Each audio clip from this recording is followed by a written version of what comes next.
아침 묵상, 지난 말씀 다시 묵상하겠습니다. 먼저 기도하시겠습니다. 하나님, 이 땅에 가득한 죄악들을 용서해 주시기를 원합니다.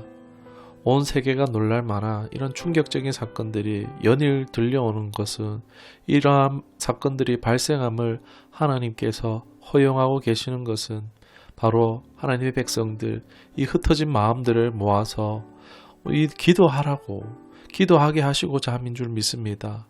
우리의 대적 사단 마귀는 죽이며 속이며 계속해서 분쟁하기를 부추기고 있음을 봅니다.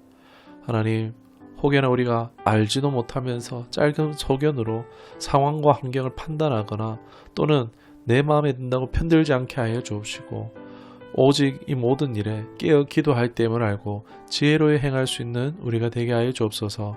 예수님의 이름으로 기도드리옵나이다. 아멘. 오늘 함께 하신 말씀은 열왕기상 27장 1절 말씀입니다. 다윗이 그 마음에 생각하기를 내가 후일에는 사울의 손에 붙잡히리니 블레셋 사람들의 땅으로 피하여 들어가는 것이 좋으리로다. 사울이 이스라엘 온 영토 내에서 다시 나를 찾다가 단념하리니 내가 그의 손에서 벗어나리라 하고. 아멘. 오늘 말씀의 제목은 믿음에 크게 실패했어도 라는 제목으로 말씀 나누도록 하겠습니다. 하나님의 마음에 합한 믿음의 사람 다윗도 그에게 지우고 싶은 믿음에 실패한 과거가 있다는 것을 아십니까? 그것이 사무엘상 27장입니다. 여기서는요, 하나님의 이름이 등장하지 않습니다. 다윗이 나오긴 하지만 보통 알고 있던 다윗의 모습도 아니라는 것입니다. 27장에 보이는 다윗의 모습은 어둡고 잔인한 면모를 여지없이 보여주고 있습니다. 하나님을 의지하지 않고 스스로 자신을 구원하고자 하는데, 선지자 갓이 유대에 있으라고 했지만 선지자의 말을 어기고 거주할 땅을 떠나 블레셋 아기스 왕 아래 자기 자신을 의탁합니다. 이는 하나님 앞을 다윗이 떠난 것도 같다는 것입니다. 다윗은 하나님을 떠나서 자기와 자기 사람들을 위해서 고군분투하는 처절한 그런 이야기가 27장에 나타나고 있는데, 거짓말로 사람을 속이고 남녀노소 할 것 없이 사람을 죽이고 약탈하고 빼앗습니다. 바로 아기스 왕에게 잘 보이고 그저 자신과 자기의 사람들이 살아남기 위해서입니다. 그 시간이 약 1년하고 7개월의 시간입니다. 그동안 얼마나 많은 사람들이 다윗으로 통하여서 피를 흘렸을까요? 목숨을 잃었을까요? 신앙 또는 훈련됨이 다 거쳐져 버린 이 다윗이라는 벌거벗은 인간의 실체 모습을 보여준다고 할 수 있겠습니다. 다윗의 그 잔인함과 비겁한 모습은 그가 얼마나 믿음에 떠나 있는가를 말해준다고 할 수 있겠죠. 여기에선 사실 어떠한 믿음의 도전도 교훈도 주지 못하고 있습니다. 다윗의 어두운 행보만 나올 뿐입니다. 마치 다윗이 믿음에 실패한 것처럼 보입니다. 여러분, 왜 다윗이 이렇게 되었을까요? 다윗은 자기를 죽이려고 하는 사울로 도망한 지 7년여의 시간이 됐습니다. 오랜 시간 지칠 대로 지쳤다고 볼 수 있죠. 앞서 원수 같은 사울을 2번이나 죽일 수 있음에도 살려줬습니다. 분명 하나님의 테스트를 믿음으로 승리한 것입니다. 통과한 것입니다. 어마어마하게 힘든 선택이었겠죠. 손쉬운 방법들이 있었죠. 부하들이 봐도 이건 사울을 죽일 기회인 순간들이 있었는데, 그러나 그 시험을 어렵게 통과한 후에도 다윗의 형편은 변화가 없었다는 것입니다. 어쩌면 다윗 안의 내면의 어려움이 점점 더 커졌을 것으로 보입니다. 추측해보면 이 1년의 과정과 환경을 경험하면서 하나님에 대한 배신감, 분노를 느끼며 절박함 가운데 떠나 행했을 수도 있다는 것입니다. 여러분, 우리도 어떻습니까? 신앙생활을 하면서 하나님을 신뢰하고 믿음으로 사는 삶을 이렇게 살기를 원하지만, 그럴 때에 이득이 되기보다 손해되는 순간이 훨씬 더 많죠. 이게 맞나? 내가 제대로 하고 있는가 싶습니다. 하나님을 따라 나섰지만 희망도 소망도 다 바닥이 나는 그런 순간들을 경험합니다. 더 이상은 하나님의 때를 기다릴 수 없을 만큼 그동안 쌓아온 신뢰와 믿음이, 은혜가 다 고갈되고 마는 순간이 찾아온다는 것입니다. 다윗이 그랬고 우리에게도 이런 순간이 있습니다. 왜 이런 순간을 허락하실까요?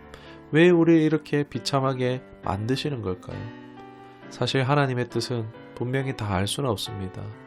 그러나 다윗을 통해서 살펴볼 때에 시간이 지나면서 점점 차차 밝혀지는 것이겠지만 다윗은 자기 신앙의 반역의 시기를 거치면서 그의 신앙 여정의 중심에 겸손함을 발전시킬 수 있었을 것입니다. 자신의 실패를 통해서 하나님의 은혜와 자비를 더 의존하는 법을 배우게 되었을 것입니다. 여러분, 평생에 하나님 앞에서 겸손하며 흔들리지 않고 믿음의 생활을 할 수 있는 비결이 바로 여기서 만들어지지 않는가 싶습니다. 죄된 과거, 자신의 범죄로 인하여서 믿음의 실패로서 어떠한 것도 자신의 공로 없이 나의 나된 것은 다 하나님의 은혜라는 것을 알게 하는 시간이 되었을 것입니다. 여러분, 성경 가운데에 가장 믿음이 강하고 충실한 사람들도 넘어질 수 있다는 사실을 우리에게 말해주고 있습니다. 베드로 역시 그랬지요. 하나님께 잘못하지만 그러나 거기서 또 실패 가운데 하나님의 사랑을 깨닫고 극복하고 성장하고 깊어질 수 있음을 말씀을 통해서 깨닫습니다. 하나님의 뜻은 우리가 늘 믿음에 성공할 것이라고 생각하지 않으실 것입니다. 믿음에 실패할 가능성도 분명 포함하고 계실 것입니다. 우리가 믿음 생활하면서 실패를 또 하겠지만 그러나 또 거기서 하나님의 구속, 그 사랑을 경험하는 과정은 어쩌면 자연스럽고 정상적인 부분이라 할 수 있을 것입니다.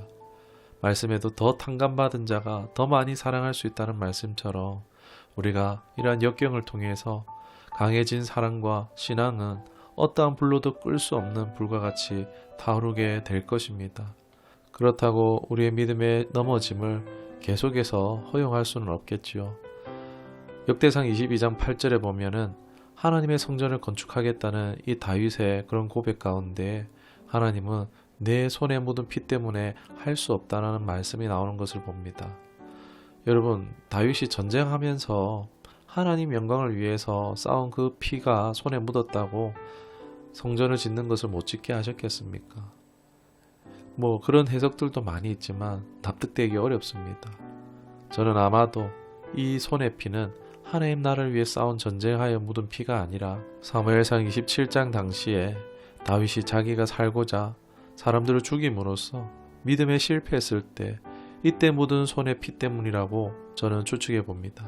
믿음의 실패를 통해서 우리는 더 강한 믿음으로 자라나갈 수는 있지만 그렇다고 우리의 믿음의 넘어짐이 늘 괜찮거나 반복적으로 습관적으로 되어서는 안 된다는 것을 알 수 있습니다. 우리의 믿음의 기초는 어떤 것보다도 하나님의 사랑에 근거하고 있는지 다시 한번 돌아보는 시간이 되어졌으면 좋겠습니다. 기도하도록 하겠습니다. 하나님, 믿음으로 살기 원하나 육신의 존재가 연약함을 고합니다. 때론 우리의 삶에 요구되는 믿음이 너무나 또 큰 상황들을 마주하기도 합니다. 믿음으로 살기를 포기하고 싶은 그런 사람의 생각과 계획을 따르고 싶은 유혹들이 너무 많음을 봅니다. 또 급작스러운 상황과 환경으로 인해 믿음보다 현실을 택하기 쉬움을 고백합니다. 그때마다 영적으로 수치스럽고 부끄러움을 경험하기도 합니다. 주님, 죄송합니다. 잘못했습니다. 용서하여 주옵소서. 또 오늘 말씀에 강력한 믿음의 사람 다윗도 베드로도 그런 순간이 있었음을 보며 위로함을 받음에 감사합니다. 오늘 말씀을 통해 나의 신앙이 하나님의 사랑에 근거하는 신앙인지 돌아보기를 원합니다. 혹 앞으로도 믿음의 시련 온다 할지라도 또 넘어질 수 있을지라도 주님 사랑 붙드는 우리 되게 하여 주옵소서. 내 모든 수만 가지의 죄악들을 덮으시는 그 사랑 안에서 더 강한 믿음, 꺼지지 않는 사랑으로 주님을 사랑하고 따라가는 믿음의 사람 되게 하여 주옵소서. 예수님의 이름으로 기도드리옵나이다. 아멘.